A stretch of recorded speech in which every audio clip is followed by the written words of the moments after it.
on ne doit pas fuir sa responsabilité, mais le chef de l'État délègue ses pouvoirs. En ma qualité de chef d'État, commandant en chef des forces armées suprêmes à l'époque, j'avais un ministre de la Défense, j'avais un directeur, un ministre de la Sécurité, un chef d'état-major de la gendarmerie. Que vous aviez nommé, n'est-ce pas? Que j'ai bel et bien nommé, monsieur. Qui était sous votre autorité, n'est-ce pas? Bien sûr, monsieur. Qui vous rendait compte, n'est-ce pas? Dans le cadre du 28 septembre? Non, je ne parle pas de ce cadre seulement. Toutes ces hiérarchies militaires et policières que vous avez citées, et gendarmes, en fait, c'est vous qui les avez nommées. Oui. Ils vous rendaient compte, n'est-ce pas? Ils rendaient compte à leur chef hiérarchique, le ministre de la Défense nationale, d'ailleurs qui à son tour a l'obligation de vous rendre compte, n'est-ce pas? Vous dites, monsieur le procureur? Vous dites qu'ils rendaient compte au ministre de la Défense, qui était leur supérieur, qui à son tour vous rendait compte, n'est-ce pas? Oui. Très bien. Est-ce que il ne prenait pas aussi certaines directives à partir de la présidence? Est-ce qu'il prenait certaines directives à partir de la présidence? Le ministre de la Défense? Oui. Monsieur le procureur, je ne vais pas en abuser de ce que j'ai eu à dire. Tout le monde m'a vu avec le général Sekouba. J'ai partagé le pouvoir comme un plat de riz avec le général Sekouba à part égale. À part égale. Tous les Guinéens peuvent me témoigner. À part égale.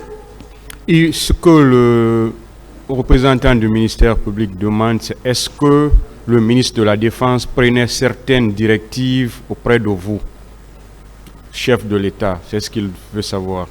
C'est-à-dire qu'il me demandait des décisions? Oui. Bien sûr. Bien. Alors, il vous souviendra qu'après ces événements-là, vous avez fait des déclarations publiques. Autrement, vous avez accordé des interviews. Je m'intéresse à certaines des déclarations que vous avez eu à faire.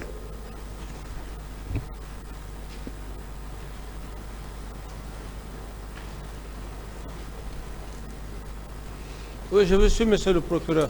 Non, mettez-vous à l'aise. Je vous suis, monsieur le procureur. Finissez de boire.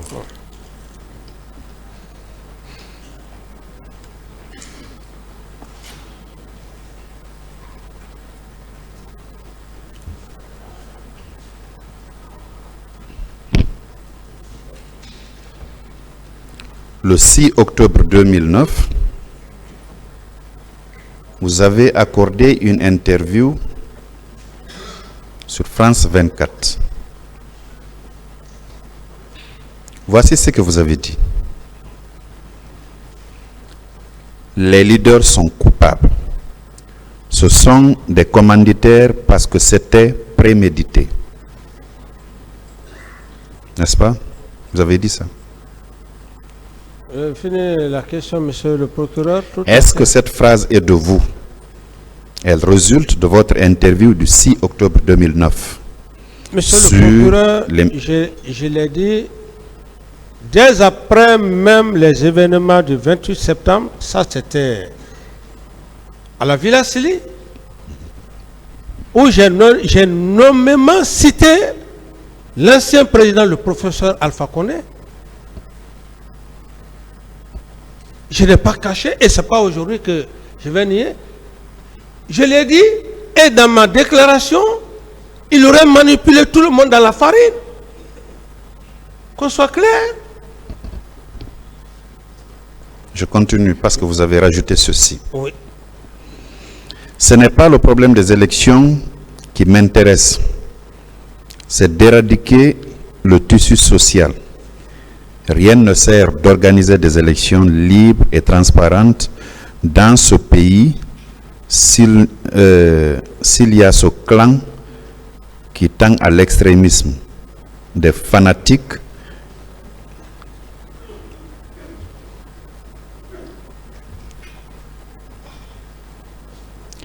qui sont là avec des voiles noirs, des extrémistes purs et simples qui ont toujours secoué le régime de Lansana Conté. Leur stratégie, c'est de conduire cette marée humaine pour qu'il y ait accrochage entre la République et les sympathisants pour que la communauté internationale puisse aujourd'hui parler de problèmes de décès.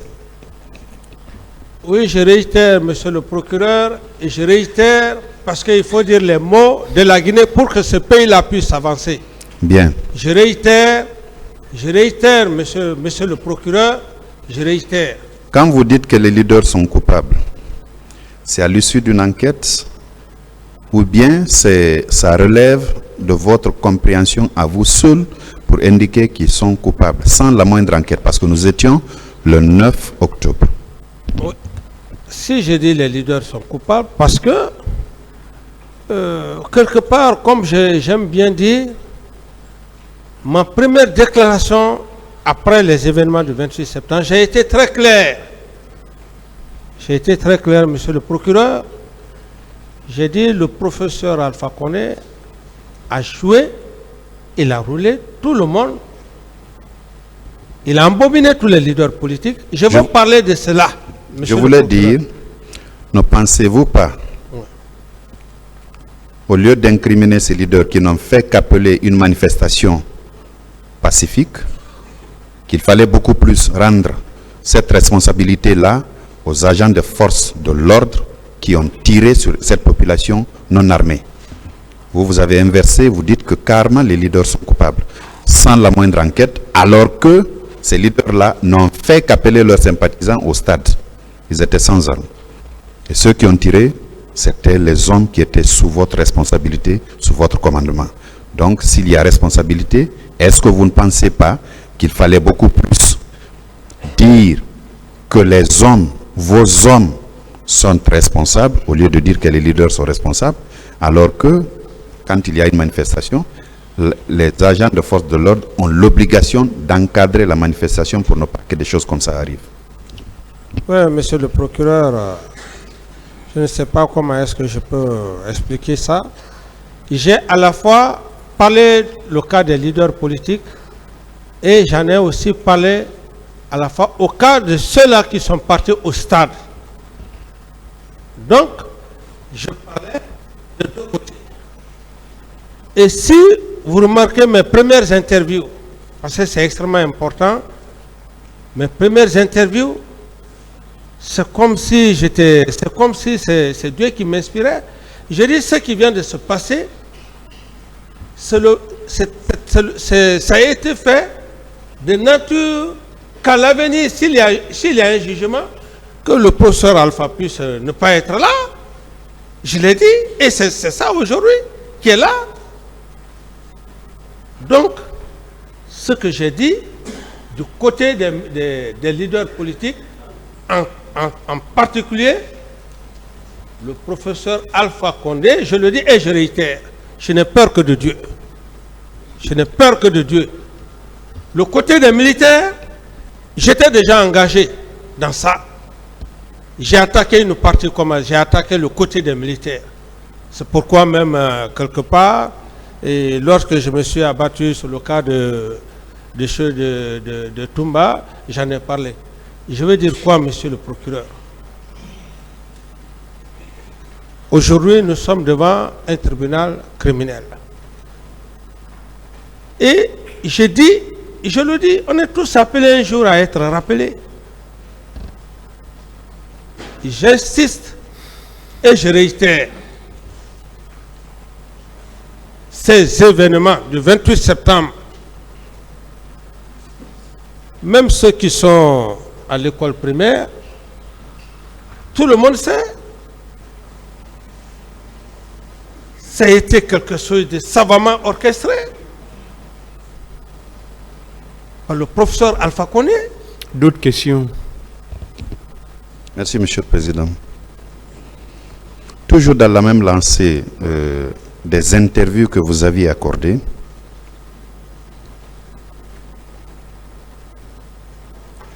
le 9 octobre 2009, vous avez accordé une interview à Télé Sud où vous avez tenu les déclarations suivantes.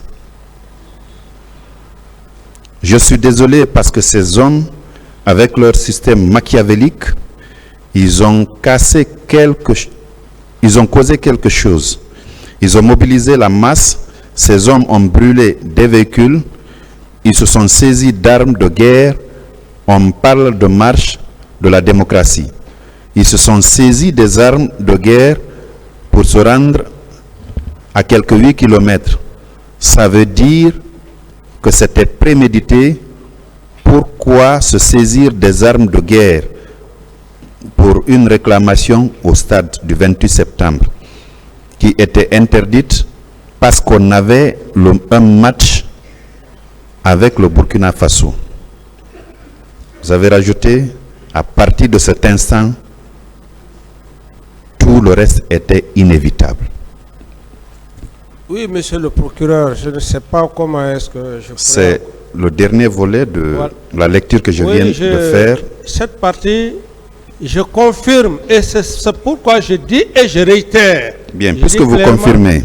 Je dis clairement. Puisque vous confirmez, quand vous dites, à partir de cet instant, tout le reste était inévitable, est-ce que ça veut dire que vous étiez déjà informé que les agents des forces de l'ordre allaient tirer sur la population civile désarmée? Non, je veux juste, c'est une analyse. Oui, cette analyse-là, au bout, ça veut dire qu'en réalité, les forces de l'ordre étaient prédisposées à tirer sur cette population désarmée. Par rapport à cette déclaration que je venais de faire, c'était après le 28 septembre. Et après le 28 septembre, ce que j'ai dit, c'était ça. Parce que les leaders politiques ont été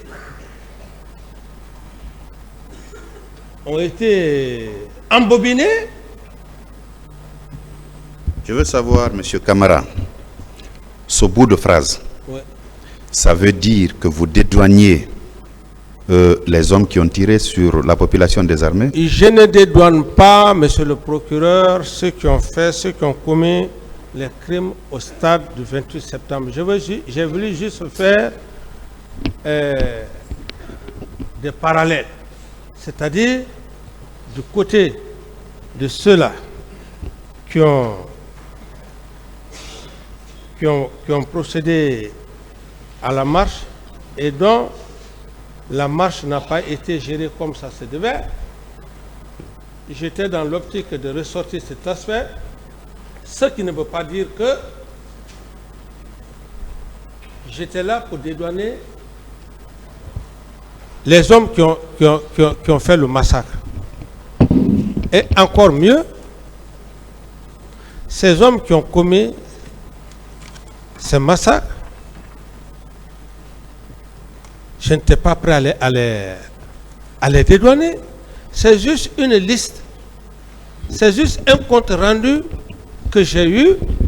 C'est ce compte rendu que j'étais en train de livrer à la population, la façon dont la masse a été menée et à travers les commissariats. C'était juste ça. Ce qui ne veut pas dire que c'est une façon de défendre qui que ce soit. Non, monsieur le procureur.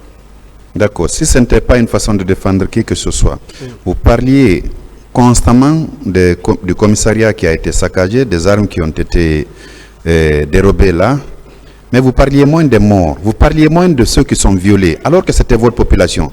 Ces armes-là, ce commissariat-là, on pouvait tout reconstruire, on pouvait acheter des armes, mais c'est vite perdu. est-ce qu'on pouvait remplacer là? C'est non, M. Camara. Je n'ai pas bien compris, monsieur le procureur. Je dis, oui. Dans vos déclarations passées, oui, vous faisiez allusion de l'attitude des manifestants, oui, qui sont allés s'en prendre, selon vous, au commissariat où ils auraient pris des armes de guerre, comme vous le dites. Oui. Or, ça c'est un fait. Il y a aussi ces milliers-là, ces populations sur lesquelles on a tiré à bout portant, ces femmes qu'on a violées, ces familles qu'on a endeuillées. Vous n'en parliez pas du tout, ou vous en parliez moins. Vous étiez pourtant le père de la nation guinéenne en ce moment. Je comprends votre question, mais telle n'était pas mon idée, comme je n'en parlais pas. Non, c'est juste le choc survenu. Et lorsqu'on voit des pauvres personnes qui meurent comme ça, sans raison, parfois ça peut amener l'homme à réagir et à chercher la cause même. Pourquoi ça? C'est cet esprit-là qui m'avait animé, mais pas parce que je ne voyais pas le cas des morts, mais c'est le simple fait que parmi ces leaders politiques, il y avait un là-dedans, son objectif, vaille que vaille, il fallait le pouvoir, donc il fallait passer par d'autres stratégies. C'est ce qui m'a choqué. Bien. Mais je n'ai pas vu le côté, ce n'est pas parce que le côté, ceux qui sont morts, que je ne voyais pas le côté. C'est l'acte qui s'est passé qui m'a le plus tôt choqué. C'est l'acte qui s'est passé qui m'a le plus tôt choqué. Mais ce n'est pas à dire que le côté de ceux qui sont morts, je ne voulais pas en parler, monsieur le procureur. Est-ce que vous vous souvenez si les drapeaux avaient été mis en berne? Vous dites?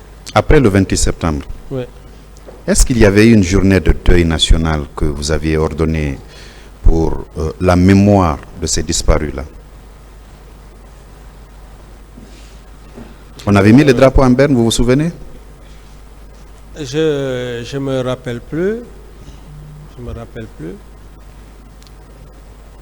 Vous ne vous rappelez pas aussi si on avait fait une journée de deuil national pour honorer la mémoire de toutes ces personnes froidement abattues au stade du 28 septembre, votre population, parce que vous en étiez encore une fois le père de la nation guinéenne en ce moment? J'avais créé une commission. Il veut savoir s'il y avait eu une journée de deuil national, c'est ça? C'est exactement cela, monsieur le Président. C'est ce qu'il veut savoir. Est-ce qu'il y avait eu ça? Je me rappelle plus. Je me rappelle plus. D'accord. Je passe la parole à monsieur Camara qui va continuer. Merci, monsieur le Président. Merci les associés.